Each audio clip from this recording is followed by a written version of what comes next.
Many stories, writings, and archives tell the story of the French resistance during the Second World War. This resistance was of course mainly led by French people, but did you know that foreign groups also fought for the liberation of France, including Germans? Several of the actors of the following story have remained anonymous, of whom it has not been possible to find many pictures or writings about them. Enjoy your viewing.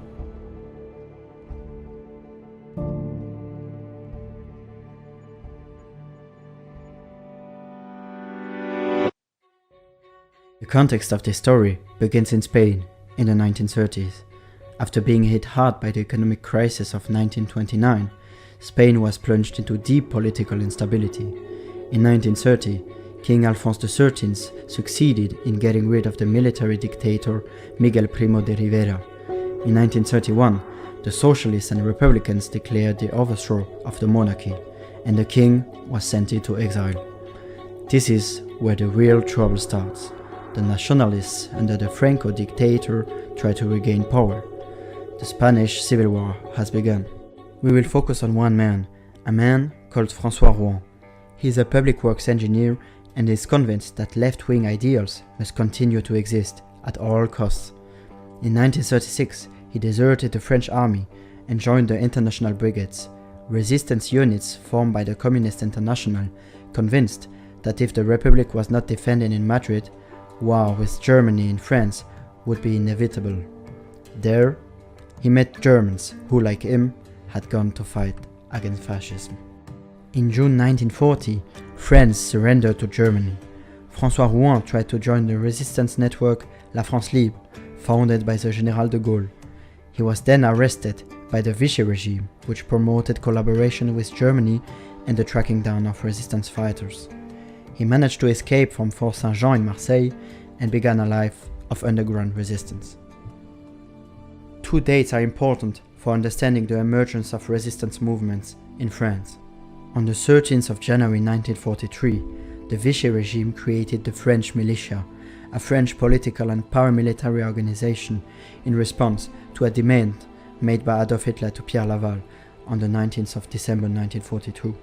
The Führer was worried about the progress of the resistance, which he considered to be terrorist. On the 16th February of the same year, the Vichy regime passed a law establishing compulsory labor service.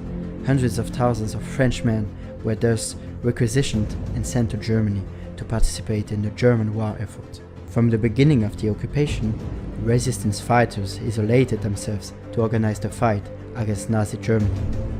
They formed what are called maquis. Its members are called maquisards in French. Installed in sparsely populated and difficult to access regions, such as mountain ranges and forests, more and more resistance fighters were fighting against the Nazis and the militias. There were a few hundred of them at the beginning of 1943, between 25 and 40,000 at the end of the same year, and nearly 100,000 in June 1944. Gaullists, communists, or simply refractory to the compulsory labor service, these maquisards carried out various actions: guerrilla warfare, reception or exfiltration of troops, transmission of information. After his escape from prison, Rouen settles in an isolated place near Montélimar. He there founds the Bosillon Maquis. He was spotted by local resistance leaders, notably André Pavelet, an illustrious figure in the French resistance, who asked him in November 1943 to organize a maquis in the Cévennes for the Gaullist secret army. The region of the Cévennes has many abandoned farms, areas that are difficult to access, and a population that is complicit with the resistance. It is the perfect place to hide the resistance fighters. The German invader is an unbearable thing for the population, but the collaboration of the French government with Germany to serve the ends of the Nazis enrages a good part of the French. Armed and passive resistance develops rapidly. Foreigners in France were also sentenced to forced labor or interned in concentration camps. Some Germans who had fled Nazism and Stalinism as early as 1933 worked in the Alès mining basin after being interned in the Vernet camp. When Germany invaded the Free Zone in November 1942, they were sure of one thing: their days were counted if they fell into the hands of the Nazis, who would execute them immediately. It was the role of one man to act as an intermediary between the German and French resistance fighters. Otto Kuhn, a former communist deputy in the Reichstag and a member of the resistance. At the beginning of 1944, the Montaigne Brigade, commanded by François Rouen, assisted by two deputies, Ernst Bützow and Otto Kuhn as a political officer, was formed. The German Maquisards were trained soldiers who had already acquired a good deal of military experience on the Spanish front, which sometimes caused dissension with the French over the best strategies to adopt. The brigade was quickly enriched by Spanish elements such as Miguel Arcas, known as Victor, but also Russians, Austrians, Czechs, Yugoslavs and Frenchmen like Louis Villet.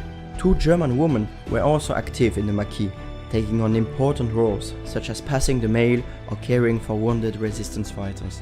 On the 30th of January 1944, the brigade took over La Salle in the Gard, threatened by the French militia.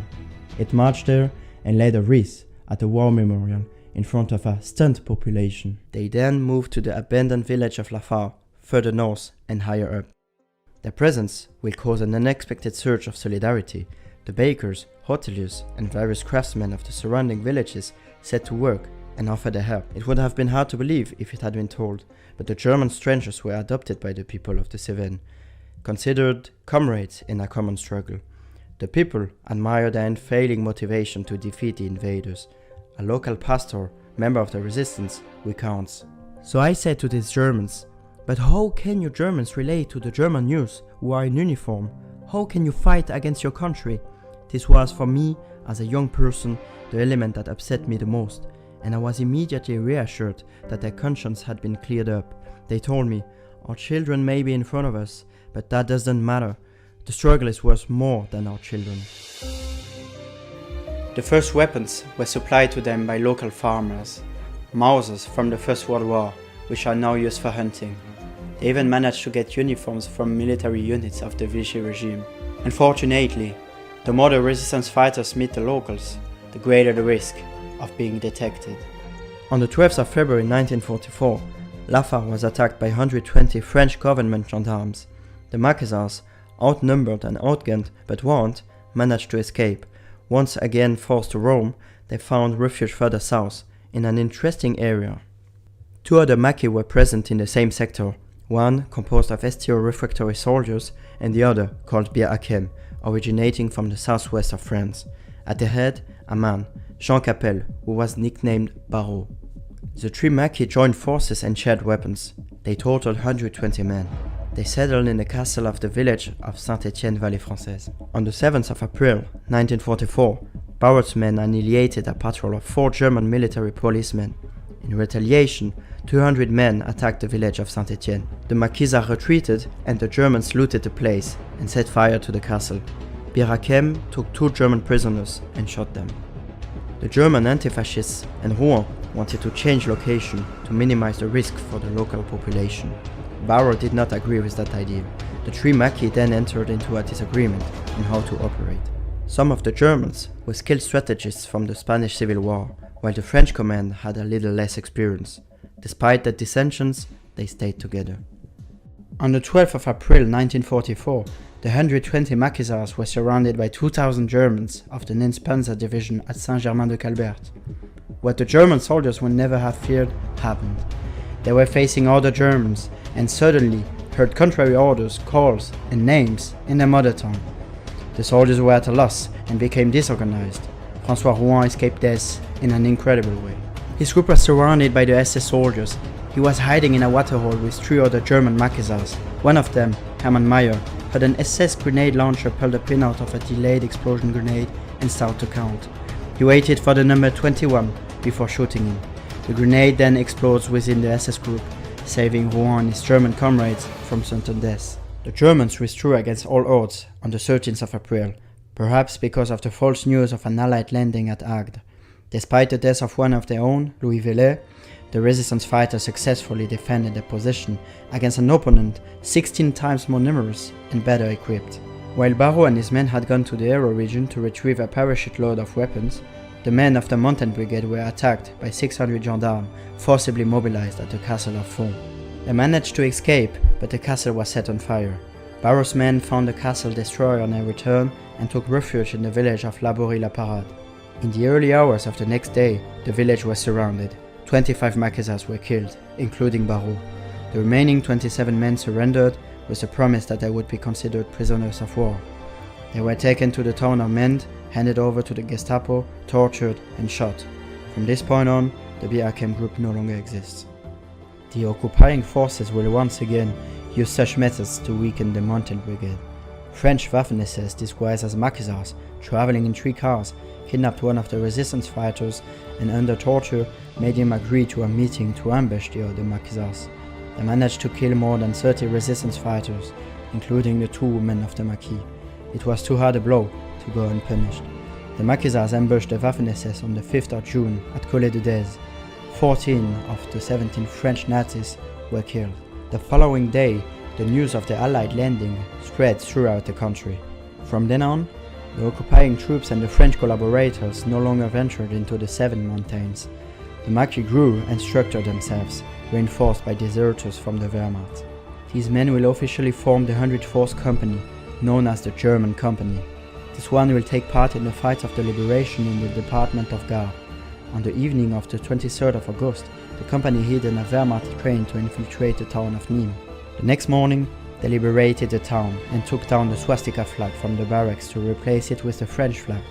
The German soldiers who were taken prisoner were not a little surprised to learn in German that they owed a part of their defeat to other compatriots.